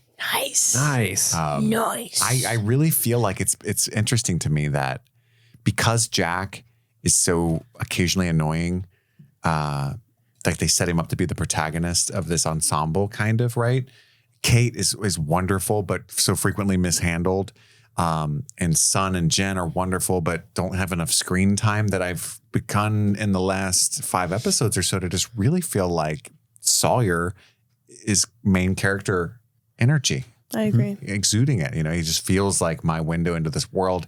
And he's got my kind of thing, like this anti-hero kind of vibe that I go for, the extremely flawed character that, anyway, that's an aside, but I just think it's fascinating that the first few episodes, I would have never believed anybody who tried to tell me that Sawyer kind of becomes the main character. And obviously there isn't one in a show like this, but it just really feels like he is, Yeah.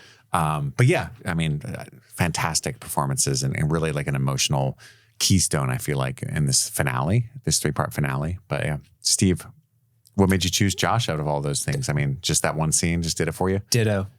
Just everything you guys said. It was really the shirtless scene. Let's be very clear. Yeah, let's be clear. I'm not gonna lie, he was- chopping that bamboo, I was thinking, I got some bamboo for you, And then he bud. dove into the water and it got even more wet. And there's something I think this is an understated thing about the sexiness of Josh Holloway. Sure. If I can be so bold, Be so bold. I gotta tell you, him in his reading glasses, reading. Pretty hot. He looks like that front desk lady in Monsters, Inc. Mike Wazowski. I'm reading all the letters in the bottle, Walt. I feel like I'm in Monsters Inc. right now. I'm at the office. Which brings us to the end of this episode, our Lost and Found segment. One mystery was solved, and that is what is the Black Rock. True, We have solved that one, so we can take that off the list. Do we want to add how the boat get there, or is that petty? I think that's, yeah, let's You want add to it. add how the Black Rock get there? How the Black Rocket there. Okay, I'm writing it down. Is there another one you want? Why did Claire name her baby Aaron? That might be petty. Bring Chad back. I think that might be Charlie. I think that's it for Lost and Lost Found. and Found, unless you guys have any more. No. Tune in Wednesday for our breakdown of Interstellar, Christopher Nolan's film from 2014. And Friday, the finale of Lost Season 1. It's a big deal. It's going to be the whole shebang. Thank you for listening. Email the show at streamingthingspod@gmail.com, but tag for Steve's Eyes Only for Lost spoilers or other things. And also follow us on Instagram, Twitter. You can support the show at patreon.com/streamingthings or just by rating, reviewing the show and telling your friends about it, sharing it on social media. Thank you so much for simply listening. We love you. That's all the time we have for right now. We've got to go return some videotapes. My name is Kit. My name's Madison. And I'm Steve. And this was Streaming Things. Lost.